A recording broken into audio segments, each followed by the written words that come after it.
I would like for you to write it in the chat, and I'm going to play some music in the background, and I'm gonna I'm gonna put a timer up. It's gonna give everybody 2 minutes to answer that question. So Hey, I'm sorry, what? before you do that, I got a question that they can also answer. Um, how did you feel with the silence? How Okay. did silence make you feel? Did it agitate you? Did it make you upset? Did it make you? How did it make you feel? The silence. Answer that too.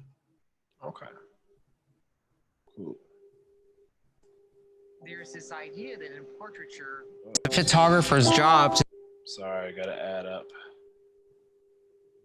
Skip that. Roland RC505 loop station for this. And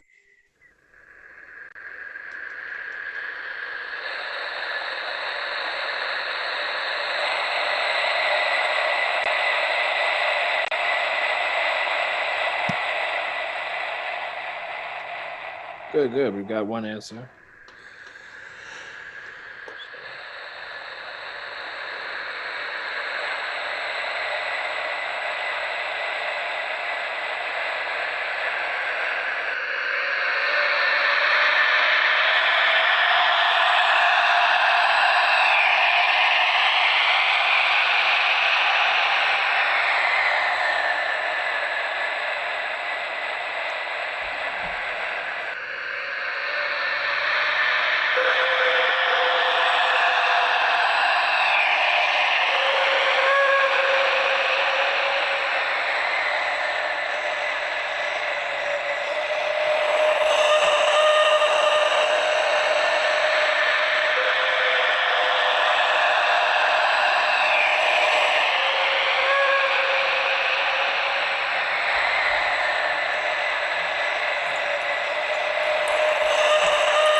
All right, I'm gonna go ahead and cut that. We got some good answers in the chat.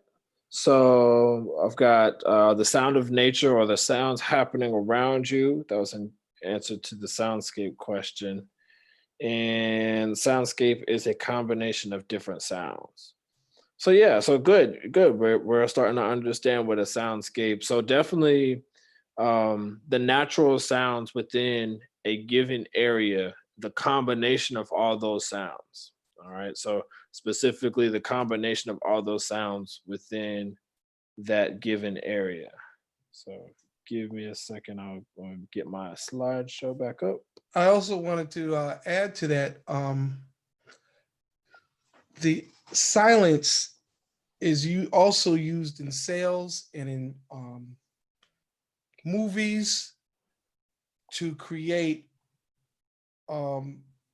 pressure. So, for instance, if I am going to sell you something, and let's say I'm going to sell you a webcam, a camera for your YouTube thing, and I got several cameras. I'm showing you. I'm in the store, and basically, I'm going to ask you. So now that you've picked out this camera, how would you like to pay for this? Would you like to pay by credit card or you want to pay cash? And then I go silent. I don't say anything. So I'll try that with you. Are you going to pay for credit card or cash?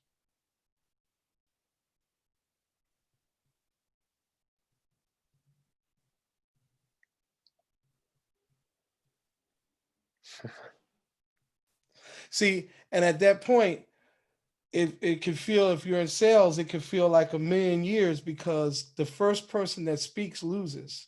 So in sales, if you speak first because you can't handle the silence, it's like that blinking contest. Who blinks first? That kind of thing. Who cannot blink for the longest? It's that kind of thing, because what you're doing is you're waiting for the customer to give you the answer, and they may take a long time. And the best pressure you can put on a customer or somebody when you want to close, even your parents, if you want to have something, you ask them, then you go silent and you wait for their answer. And it may be not what you want, but they have to say something because you put it out there, and whoever you're asking that question to has to give you an answer. So you don't talk until they give you an answer. And so silence, my point is that people use sound in all kind of ways.